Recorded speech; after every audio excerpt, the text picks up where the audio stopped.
Hello YouTube! Today we are going to deploy our microphone store into GitHub Pages using GitHub Actions.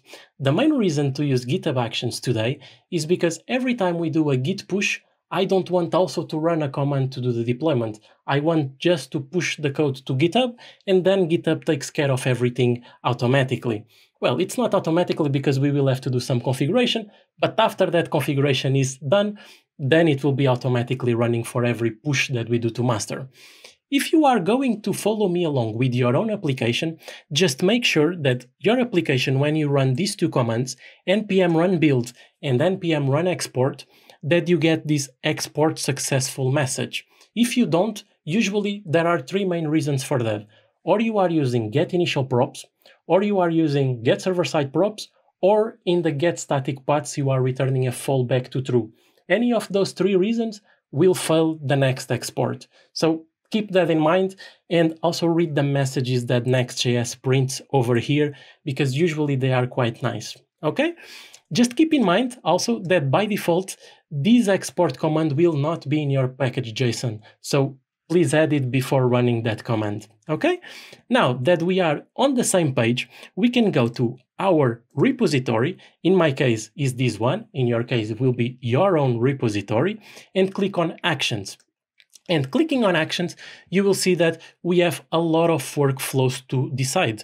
And the one we want, we can come over here and click on the More Continuous Integration Workflows, and we will type Node.js. And the one we want is this one that says Build and Test a Node.js project with NPM. We will click on Set up this workflow. And the first thing you see that you have to decide is the name of this file. Actually, you can even call it ASD. It really doesn't matter the name of the file.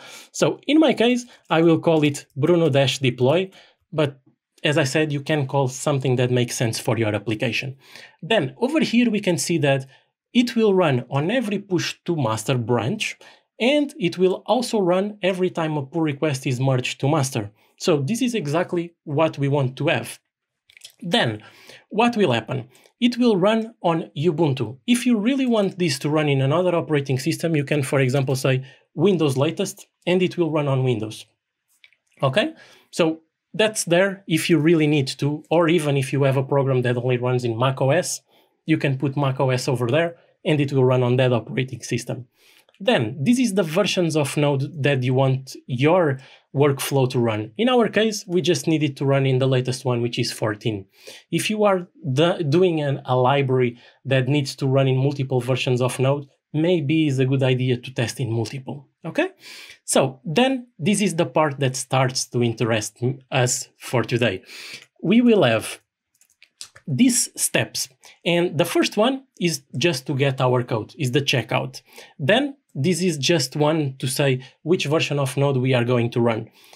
Now, this is the bits that start to interest us. We will have a run npm CI, which is roughly the same as an npm install. I will leave links in the description to you understand what is an npm CI. Then we will do an npm run build. We can delete this if present. And the last command that we need to run ourselves is the run npm run export. We don't have a testing command, so we can delete that one. And as you may assume now, the last command we really need to do is the latest deployment to the GitHub Pages itself. And if we go to Google, we can type over here GitHub Actions, deploy GitHub Pages. And usually this will be the first one, but if you don't find this one, I will leave the link in the description of this video as well. Just scroll a bit on that one and you will see this last command over here. We will copy that and have to change something on it. But let's first copy that one. Let's come over here and do a paste of that command. And you immediately see that this editor on GitHub is telling you that the indentation is not correct. And if you see, this is a YAML file. So we don't have the curly braces. The only method we have is the indentation. It's a bit like Python. There is no curly braces there, so your indentation is important. So let's just make the proper indentation of this file. So 1, 2 over there.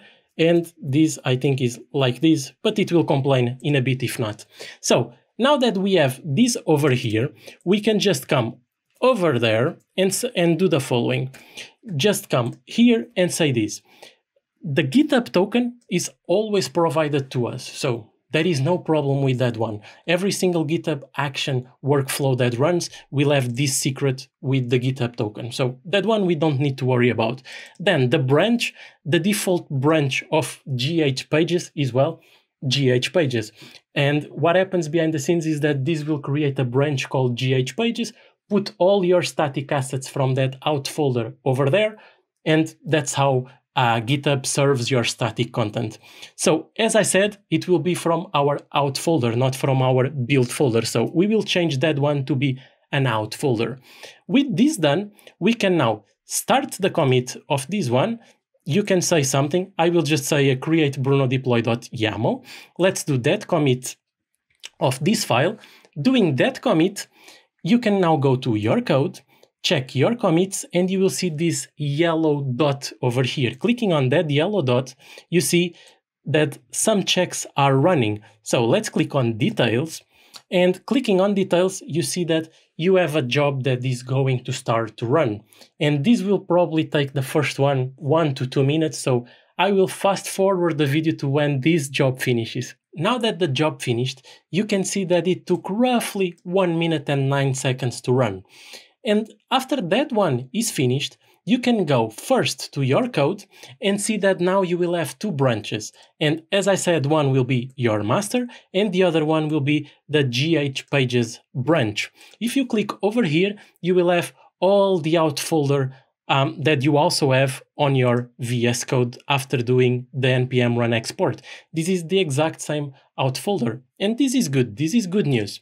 Now, the next thing we need to do is to go to our settings and scroll a bit in our settings. And when we scroll, we will see something called GitHub Pages, right?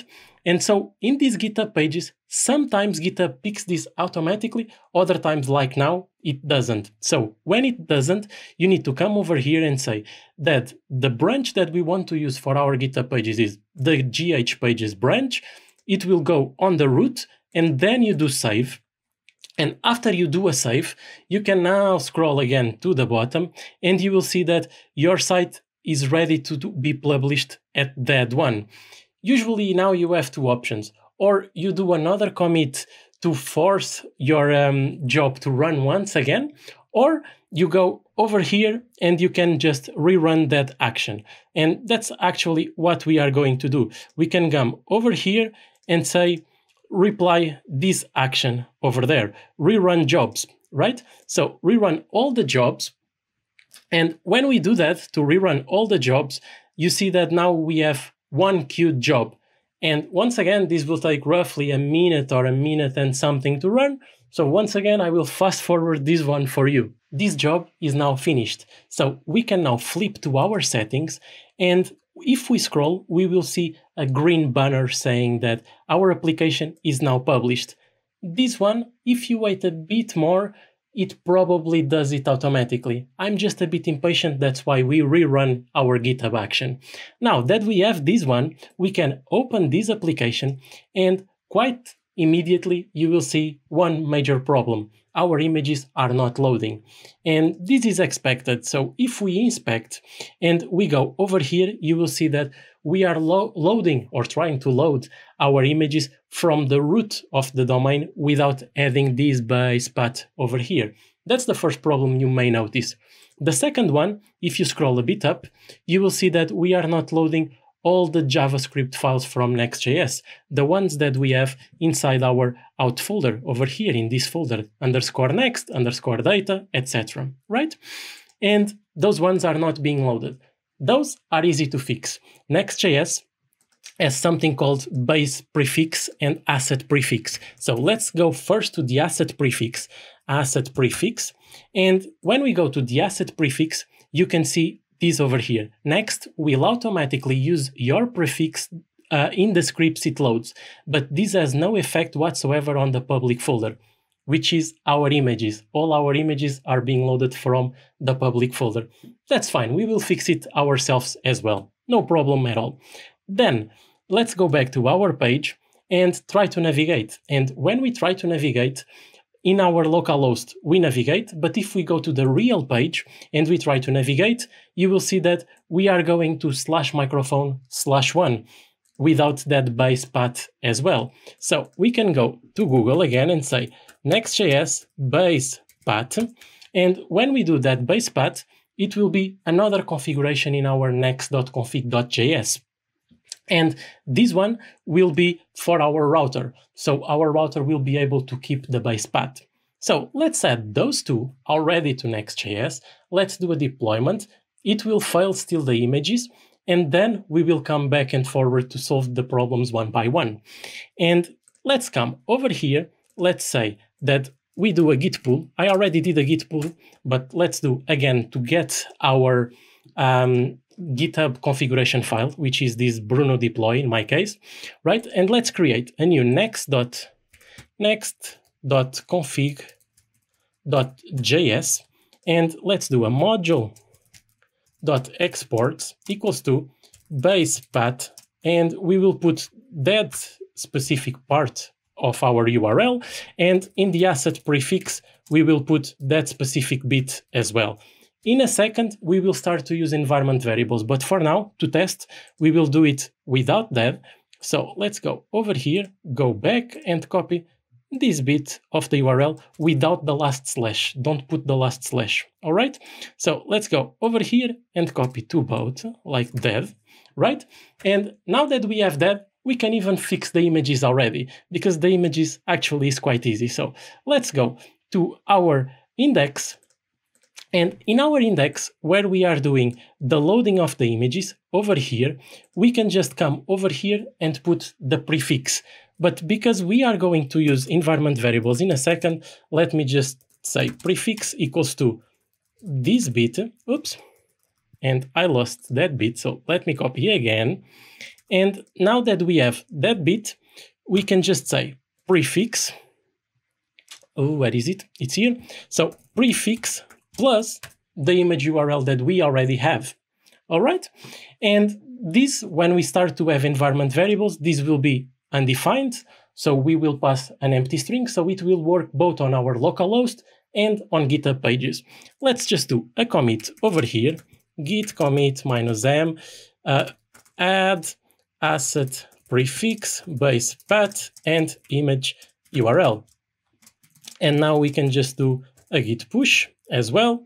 And I forgot to add my files. So we will do am, and now we will commit this, we will push this, and I will just fast forward this for you once again. When this job is finished, I will show you the job finished. So our second job also finished. We can even open the job if we want to. Click over here in the build, and we can see that everything is green. So we can go once again to our application, but before going to our application, if you want to understand if it's already fully deployed, you can go to these GitHub branches over here, click on that GH page and click on the commits. And after each deployment we do, you will see this green tick. When you have the green tick on those commits, it means that it's really deployed. And now you can come over here. We will do a hard refresh. And now we start to have images, right? And now we will have another funny problem. This one is interesting one. So if you see, what's not loading is only the _next folders. And you may say, oh, why that is happening? Well, that's actually because of GitHub itself. GitHub runs on every _ folder something called jekyll. And in order for us to remove that functionality from GitHub, we just need to create a nojekyll on our out folder. And you can come over here, read these issues, and all those issues are going to say, this one is actually with a next folder, probably a Next.js project. And all of them will tell you to create that nojekyll file. So that's what we are going to do. We will go to our Bitbucket, our VS Code. Why I said Bitbucket? We will go to our VS Code, do a git pull just to make sure that we are on the latest version, open our Bruno deploy, and over here after our npm run export, we can now do run. And because we are in Linux, we can do touch out/.nojekyll, right? And this one will create a file inside our out folder, and the file will be named nojekyll file. So that's exactly what we need. So let's come over here and say the following: git add dot git commit -m add nojekyll file, right? Nojekyll file, and then we will do a git push. When we do that, I will go now back to our GitHub Actions, and you will see that now we have another action starting. And when this action now that started now finishes, I will come back to you once again. All right, this one also finished now. And so we have this add nojekyll file finished. So let's go back to our browser. And now if we do another force refresh, we should get no errors. The last bit that you may want to do is, if you see in localhost, we have this Vercel logo. And over here in our deployed version, we don't have that favicon. And that is happening because your browser by default will try to go to the root of your domain /favicon. So how to solve that? Well, in our case, it's actually simple. We can go to our _app.js, and over here we will add a new link. And that link, if I'm not mistaken, it will be of rel type shortcut icon, or icon shortcut. I'm not 100% sure. We will check that in the documentation in 1 second. And over here, we just need to do exactly what we did before. So we can come over here to our index, copy this prefix over here, and say the following. Come over here, type this prefix before we go to our environment variables, right? And now we just need to say the following. This one will be the prefix plus now favicon. Where is the favicon on our out folder? Is favicon.echo. Okay, favicon.echo. And this is basically what we need in order to now load our favicon. So if I do the typical git add, and this one will be just favicon, right? We will push this one, and as soon as this one is finished, we should now have the availability to have our new favicon in the page. So once again, this one is running. When it finishes, we will come back and test it again. Another job finished. So we can now come over here, do an hard refresh. And now when we do the hard refresh, you can see that we have the Vercel logo. So if you don't care about the environment variables, this video, I hope it was helpful for you. If you care about the environment variables, let's go to that one. Let's go over here and type GitHub Actions, environment variables. And now what we need to do in these environment variables is literally just passing them like that. And so we can do something interesting over here. Let's go over here to our workflows. And now we will need the environment variables in 2 of our steps only. The other steps don't need those environment variables. So let's come over here and do the following. Control V of those environment variables. And for us, the only environment variable that we care about will be next public _ basePath. And we don't need any other environment variable.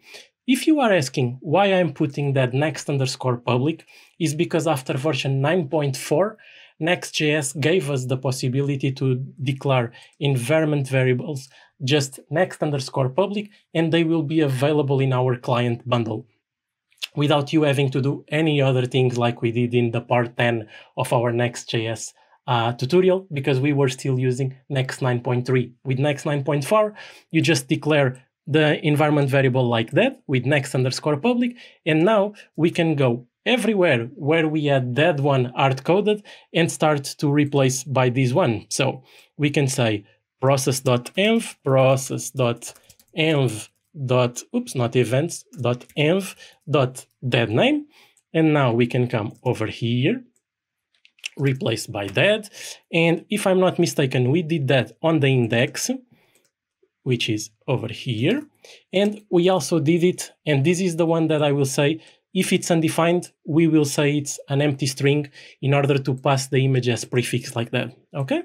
And so let's copy this bit as well, and we change it in app.js. So we can come over here, do this. I will copy this bit because I will need that for our YAML file. So let me copy that one. And now we can go to our YAML file and say, instead of being Mona, it will be that bit. I will copy this one and I will pass it over here as well. And now those two commands, nothing else, knows about these environment variables. If you want, you can just declare the environment variables once at the top of the job. I usually prefer to declare the environment variable only when I need it, but if it starts to be more than 2 or 3, probably it's a good idea to put it at the top of the job. Okay, for now, I will keep it in build and on the export. Let's come over here and say git commit -m env variables, and we will do a git push.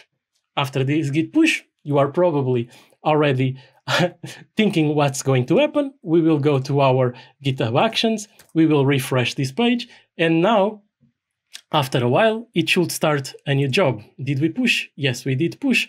So in a second, a new job should start, and when that job starts, I will come back to you. Well, not when it starts. When it finishes, I will come back to you.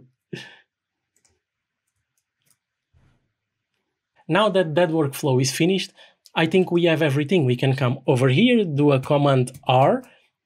Our images are loading. We can click and we navigate to the right place. Our files are all being loaded because we don't have any errors in our console. So now you have everything you need in order to play around. If you don't want these names of the steps, for example, if you come over here, if you don't want these names of the steps to be the name of the command that you executed, you can come over here and all of these, for example, npm run ci, you can say the following name, and in the name you say something, for example, installing my packages, right? In this one, you will say, for example, name, I don't know, build my app, okay? And I will just do these two for you to see. And now we just need to come over here, do another commit with names, for example. Let's call this one with names. With names. We will do the commit, the push, and you will see that instead of now our commands saying npm ci and npm run build, they will say the names we have over there. That sometimes is really helpful. As you can see, we have npm run ci and things like that. And sometimes that's not as useful.